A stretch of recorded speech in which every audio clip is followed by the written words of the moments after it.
And I'm actually going to let you go first on your thoughts. I knew you was gonna do that. She's just gonna set me out here for the wolves.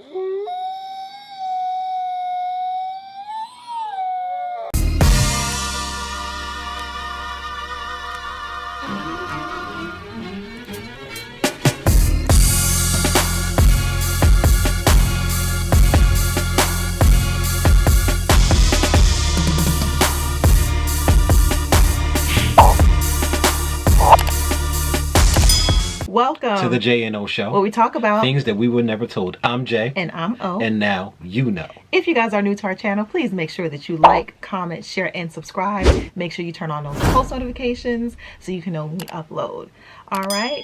So today, guys, we are going to be talking about, this is probably going to be in two parts because you know we can be a little chatty, and there's a lot that goes into this topic, but we want to talk about, can you be an independent woman in marriage?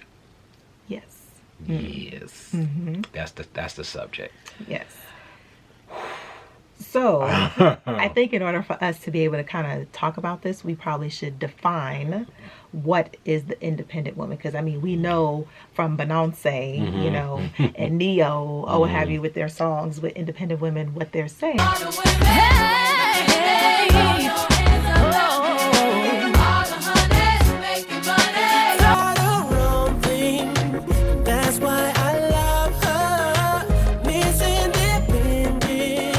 But we want to kind of get a general or a baseline for what the definition is of an independent woman. Okay.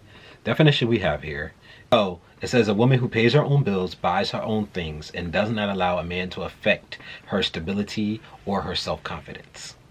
The shoes on my feet, yeah, so it's mostly about finances and being confident and not being dependent, which would make sense. Like independent is the opposite of dependent. Okay. Right. So I think when you hear the term, or when you hear that phrase, independent woman, it sounds nice. Women have fought for many years to have certain freedoms and certain rights and everything like that. But the question that we pose is, can an independent woman actually be married? Can you be in a committed marriage or relationship, basically?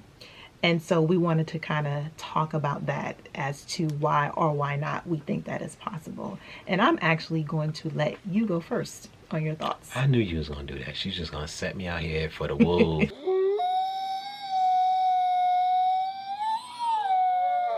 To devour. All right. So I think in today's time, it would be wise to be at least able to be financially independent and to be confident in and of your own right for anybody and everybody. Period. Full stop. Depending on anybody when it comes to sort of kind of having a backup plan, I guess, if I were to say, just because, I mean, we got a 50% divorce rate in this country. Still. And for me, it's understandable that there's such a high divorce rate because of it's so many different factors, so much damage with people. A lot of people growing up in homes that don't have two parents. And I'm going to just put it out there. If you don't see two people able to have a successful relationship, you won't know inherently how to have one yourself. It'll sort of be a learn as you go once you become of the dating age.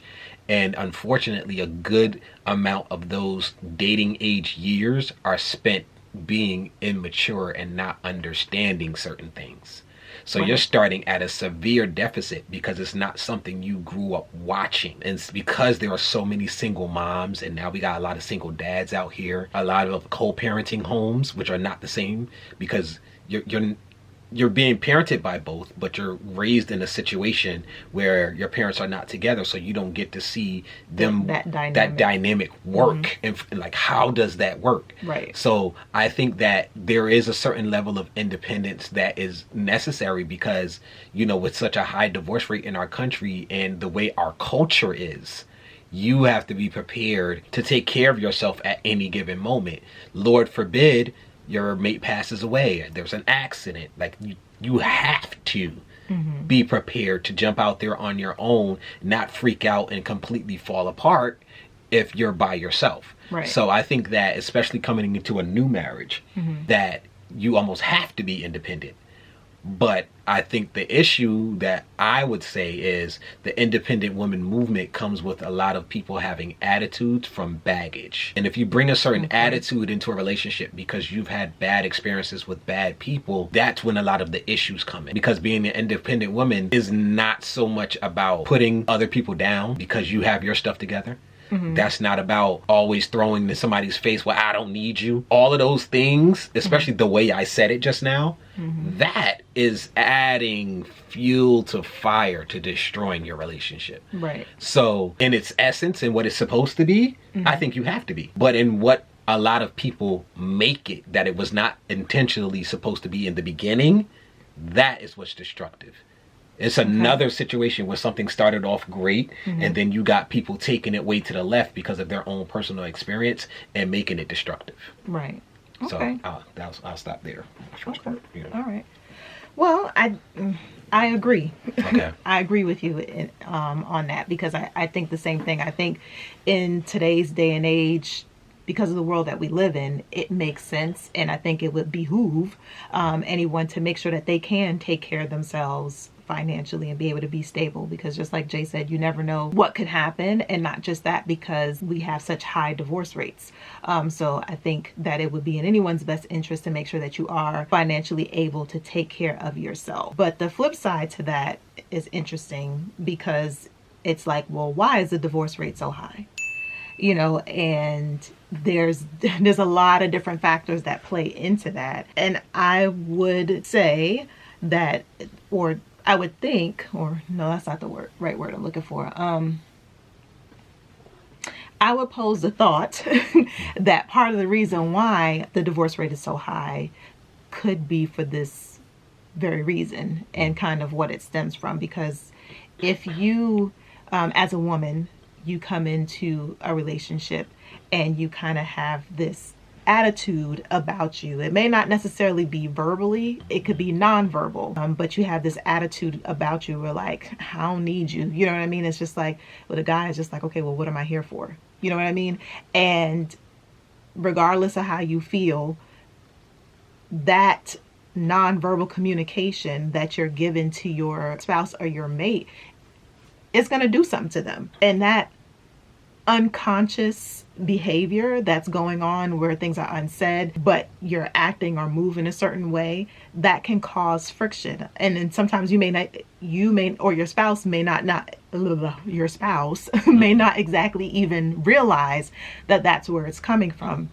And then they also might know exactly where it's coming from, but they may not necessarily communicate it in a way where the person can hear it, because sometimes that's an issue too. Like, somebody can be telling you something about yourself and you're not necessarily ready to hear it, or you're just so stuck in the mindset, well, I have to do this, I have to take care of me, I have to, I. And that's the problem, because when you get into a marriage, it's not about I anymore, it's us, because you trade that I for the we, for the us. You're supposed to be moving as a unit. So while it's great that we can take care of ourselves and take care of our kids and things of that nature, I think that there needs to be a unique balance when you come into a relationship with your mate, because you want to make sure, you know, that you have, that you kind of play your roles. You don't want to overstep, like you don't want to be doing the most, basically, where you're taking on all the responsibility in that department where it comes to financially or providing for the household or something like that, unless that's something that you guys agree upon, you know, if one is making more than the other, whatever the case may be. But you just want to make sure that you have a good balance and you tread lightly, I think, on that, because that can definitely cause friction and damage in a relationship, because you don't want to demasculize, if that's even a word, but you don't want to, you know, you don't want to emasculate it. Oh, there you go. You don't want to emasculate the men, you know, because you're so independent. I think that for guys, it can be a great benefit to them for you being independent, because you can help them, you know, like Beyonce say, I help you focus on your focus. With my hustle, I can keep you. Focus on your focus, I can feed you. What have you, like you can help them, you know, because you're working together, you know, so that you guys can be a powerful team, a powerful unit.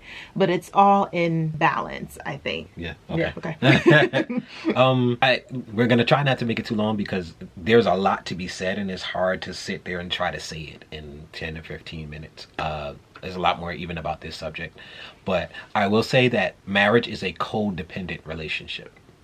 Right. And one of the benefits of marriage for both people is to have someone that you can depend on.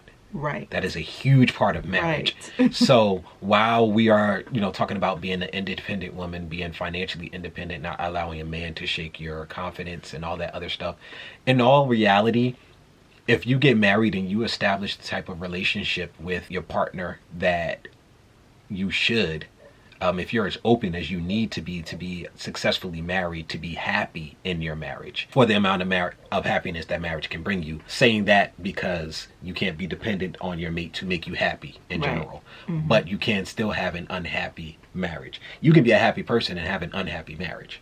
This is true. You know what I'm saying? So so there's a real fine dynamic there. But when somebody's that close to you, they can say things that shake your confidence. Right. You know, and we just talked about it. That part of the definition is they don't allow a man to shake their confidence. And it's one of those things where sometimes your confidence need to be shaken because it can spill over into arrogance. You have to find somebody who balances you, which is what you were saying before. That is very, very important. The codependent relationships between men and women and the way that we are built to think and to act is there for a reason. And I don't know, I quite frankly, it doesn't matter to me if you're a believer of any particular religion or if you don't believe in any religion or God. So I'm not going to sit here and say who set up things, but the way that we think by science, it is it's like like puzzle pieces. It's like teeth to a comb that, like, we literally as men and women fit like this. That space in between my fingers, like, we have gaps in how we think, how we act, how we move.